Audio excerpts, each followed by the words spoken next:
Hello. Hello sir साहब जी। सत साहिब जी। पवन दास भगत जी बोल रहे हैं। हाँ जी। ये बता रहे हैं भगत जी कि हम जैसे नित्य नम वगैरह करते हैं हाँ। तो हमें जो है नींद बहुत आने लगती है, मतलब पता नहीं क्या हो जाता है, जो हम पढ़ना भी चाहते हैं अंदर से, लेकिन जो है हम नींद काफ़ी आने लगती है, हमारी आंखें बंद होने लगती हैं। और नींद का दूसरी तो भगत जी बताओ। और भगत जी जैसे फोटो हमारी एक है तो उसमें साइड में जो है कबीर साहब की लगी हुई है, मतलब उसी में फोटो में, और ये गरीबदास जी महाराज की है, तो वो फोटो कैसे क्या हटा दें कि इसको क्या करें उसको। देखो भगत जी, नींद तो ऐसा है, ये तो आपने ही जागरूक रहना पड़ेगा। नींद तो आएगी क्योंकि शरीर में गुरुजी ने बताया ना, काल रूप में मन बैठा है। मन तो चाहेगा जी नहीं जब आप ये सत भक्ति आप करोगे, तो वो तो जी आपके अंदर अपना जो प्रभाव है, जो आलस्य है, उसको पैदा करेगा। तो ये तो देखो, ज्ञान से आपने खुद ही इन चीजों पे विचार करना पड़ेगा, है ना। ये इस चीज को तो आपने खुद ही परमात्मा से प्रार्थना करके थोड़ा सा जागरूक रहना पड़ेगा। ठीक है, वरना गुरु जी कहते हैं कल को गधे कुत्ते सुअर बन जाएंगे तब कौन सोने देगा, एक सेकंड कोई ढंग से नींद नहीं लेने देगा।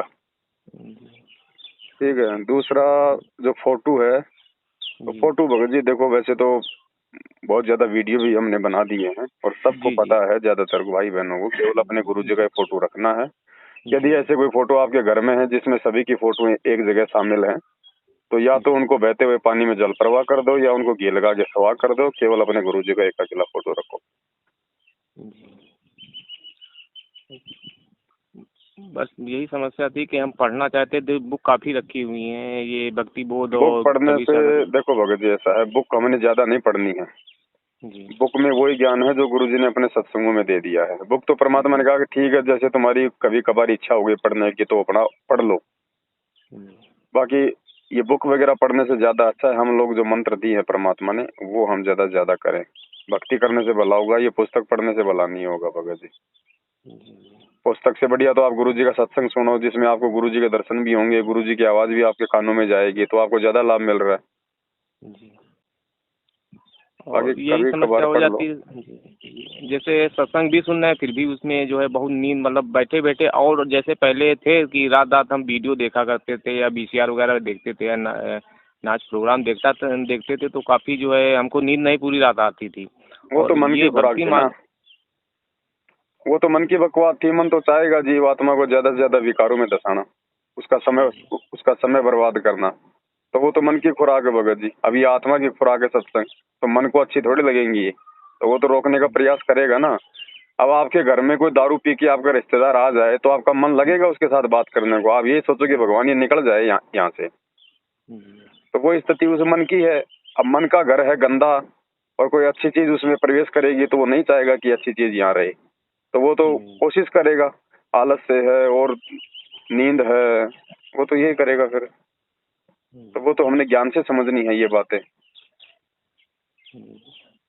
और वही हम, मतलब अंदर से भावना होती है कि हम जो है पूरी रात या ये मतलब सत्संग सुने, ये गुरु जी का जो है बुक पढ़ें या कुछ भी है या साथ संगत की वीडियो देखें, लेकिन जो है हमको जो है आधा एक घंटे में मोबाइल हमारा जो है चालू रहते रहते बंद हो जाता, हम सो जाते हैं, मतलब नींद हम्म। ऑटोमेटिक बेहोश वाला सिस्टम आ जाता है कि देखो सत्संग ऐसा चल रहा कोई, है पूरा बैठ।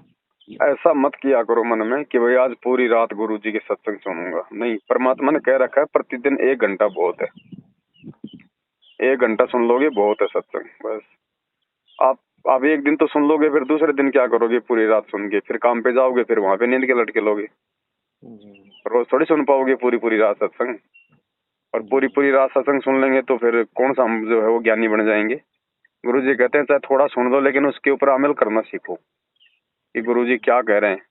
उन बातों पे चलना सीखो, उन वाणियों पे अपने जीवन को डालो, उससे फायदा है। पूरी रात वैसे सत्संग सुनने से कोई फायदा नहीं।